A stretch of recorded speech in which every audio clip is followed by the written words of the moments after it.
Good morning sahabat Nura, Assalamualaikum warahmatullahi wabarakatuh. Ketemu lagi dengan Bu Herina. Tentu saja kalau sama Bu Herina berarti kita masuk di kelas bahasa Inggris. Ya, untuk hari ini kita akan membahas tentang label.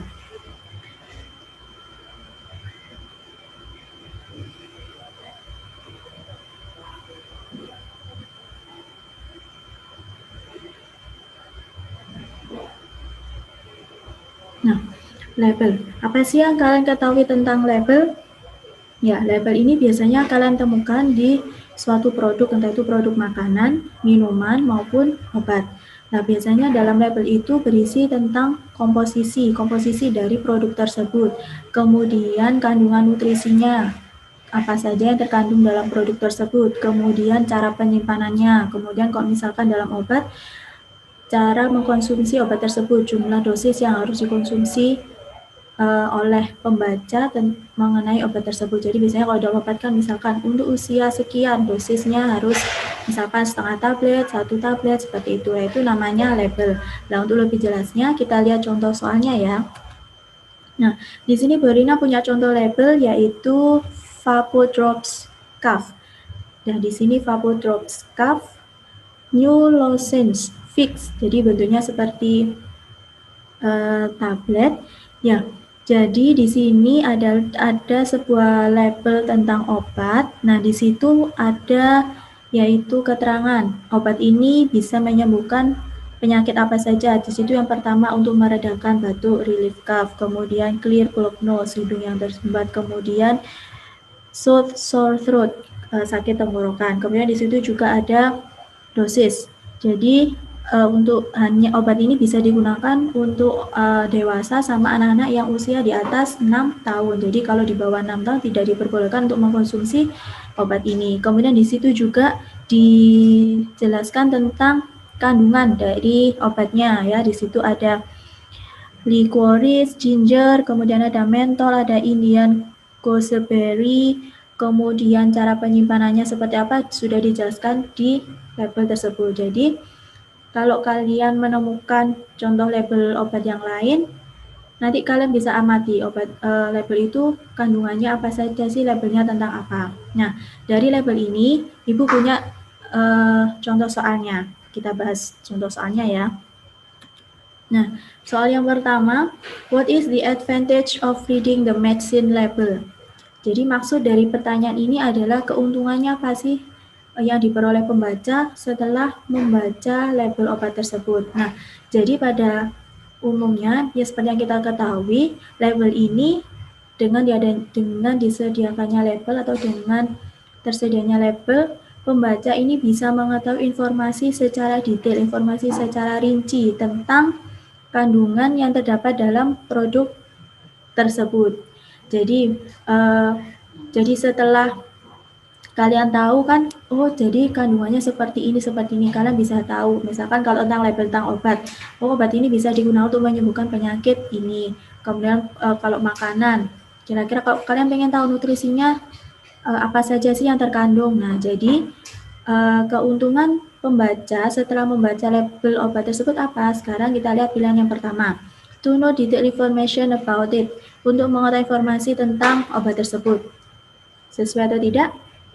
Sesuai. Oke, kalau yang B, to know the lower price of it. Untuk mengetahui harga terendah. Apakah kira-kira kalau kalian membaca labelnya, apakah kalian akan tahu harga terendahnya? Tentu saja tidak. Kalau yang C, to know the place to buy it, untuk mengetahui tempat di mana membelinya. Nah, kalau kalian setelah membaca label, apakah kalian akan tahu di mana kalian membeli? Tentu saja tidak. Kalau yang D, to know the brand of it, untuk mengetahui brandnya. Tentu saja kurang tepat. Jadi, keuntungan pembaca setelah membaca label obat tersebut adalah apa? Untuk mengetahui detail information about the label atau tentang label obat tersebut. Jadi, tujuannya atau keuntungannya adalah kalian akan mendapatkan informasi secara rinci tentang label obat tersebut. Itu tadi informasi apa yang kalian dapat. Tadi obat ini bisa meredakan penyakit apa saja, kemudian kandungan nutrisinya apa saja, kemudian cara cara minumnya seperti apa. Jadi jawabannya tepat adalah yang A, yaitu to know detailed information about it. Oke, sahabat Endura, seperti itu cara menjawab contoh soal label. Jadi kalau misalkan kalian menemukan contoh label yang lain atau menemukan contoh-contoh soal yang lain, bisa kalian komen di bawah ya, di bawah video ini.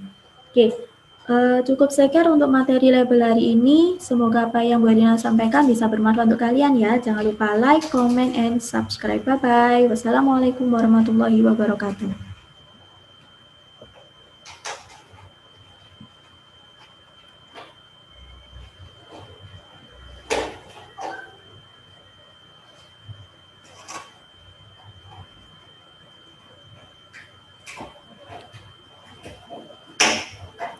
Assalamualaikum warahmatullahi wabarakatuh. Good morning sahabat Endura. Ketemu lagi sama Bu Erlina. Tentunya kalau sama Bu Erlina kita akan berada di kelas bahasa Inggris atau English class. Oke, hari ini kita akan membahas jenis teks yang berbeda ya. Kalau minggu lalu kita sudah membahas yaitu teks deskriptif sama teks recount. Sekarang ada teks baru lagi yaitu namanya teks naratif. Apa sih Bu teks naratif itu? Baik, kita lihat contohnya.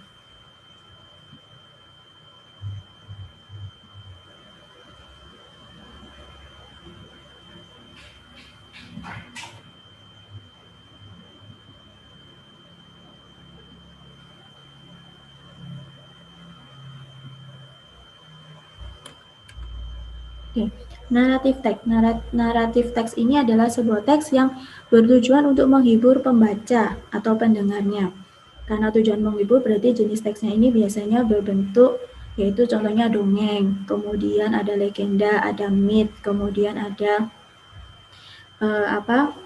romance atau cerita-cerita yang romantis. Contohnya seperti apa sih yang umum kalian ketahui adalah yang pertama adalah cerita bawang merah bawang putih. Kalian pasti sudah paham ya, kalian sudah familiar juga tentang cerita bawang merah bawang putih. Itu adalah salah satu contoh teks naratif. Kemudian ada juga cerita tentang maling kundang. Ini juga sangat familiar sekali ceritanya. Kemudian yang ketiga ada Cinderella, kemudian Snow White, kemudian Tangkuban Perahu, ya, kemudian asal-usul Danau Toba. Jadi contoh-contoh cerita tersebut adalah contoh termasuk naratif. Biasanya di naratif ini kalau struktur teksnya ini ada namanya orientation. Orientation itu adalah pengenalan awal, misalkan di mana tempat terjadi ceritanya, kemudian siapa saja tokohnya. Kemudian yang kedua adalah complication. Complication-nya adalah konflik yang muncul. Kira-kira konfliknya apa sih? Nah, contohnya saja di cerita Cinderella. Kalian tahu kan cerita Cinderella, konflik yang muncul apa? Cinderella kan tidak disukai ya sama ibu tiri sama saudara tirinya. Kemudian pada saat ada undangan, kan Cinderella tidak diperbolehkan untuk pergi ke undangan pesta tersebut, melainkan Cinderella disuruh untuk bersih-bersih rumah. Kemudian ada yang ketiga yaitu resolution atau penyelesaian. Jadi kalau sudah ada konflik pasti ada penyelesaiannya. Kemudian yang terakhir dari orientation atau penutupnya, endingnya. Kira-kira endingnya seperti apa sih? Happy ending atau sad ending? Itu namanya teks naratif. Untuk lebih jelasnya, kita lihat contoh teksnya ya. Nah, di sini Ibu punya cerita, ya. Inti dari cerita ini adalah ada seorang putri ya yang tinggal bersama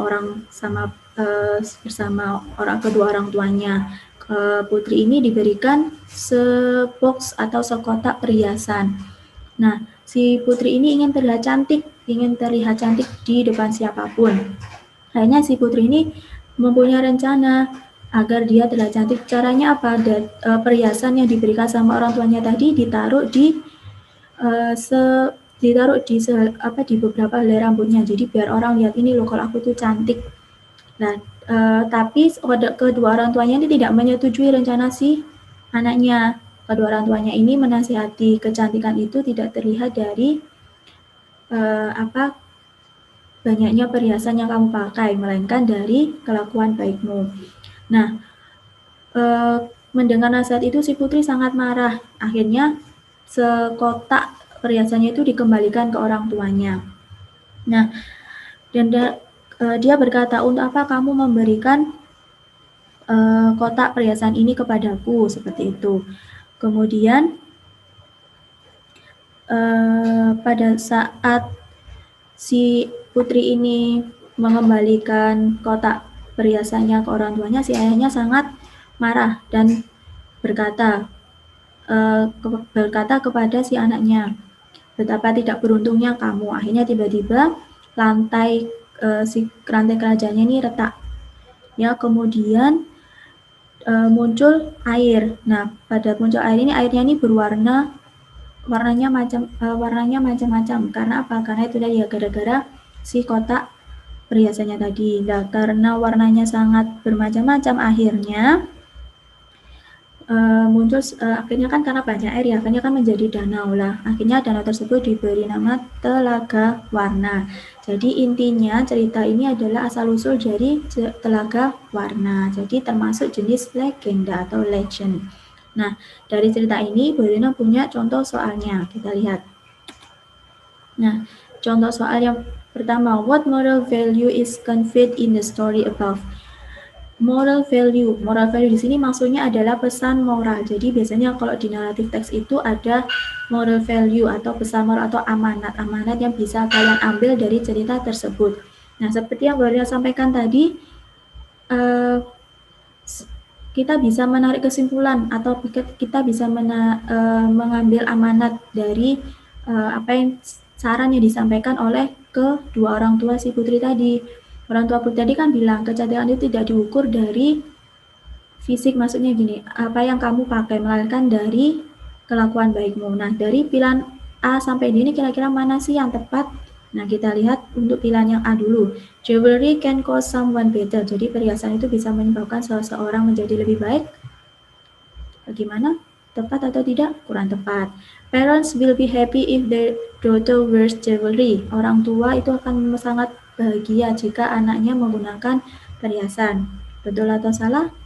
Kurang tepat ya. Parents should grant what their daughter wants. Orang tua seharusnya menuruti apa yang anaknya inginkan. Benar atau salah? Kurang tepat. Sekarang kalau yang D, the beauty is not measured by looks but by good attitude. Jadi kecantikan ini tidak diukur dari penampilan tapi melainkan dari kelakuan baik. Nah, jadi jawaban yang tepat adalah yang D, the beauty is not measured by looks but by good attitude. Kecantikan tidak diukur dari penampilan melainkan dari kelakuan yang baik. Nah, jadi begitu sahabat Enura. Jadi itu adalah salah satu contoh teks naratif. Kalau misalkan kalian punya contoh teks naratif lain, kalian bisa share atau kalian bisa komen di kolom komentar ya. Oke, cukup sekian untuk video kali ini. Semoga apa yang Bu Rina sampaikan bisa bermanfaat. Sampai ketemu di next video. Bye-bye. Wassalamualaikum warahmatullahi wabarakatuh.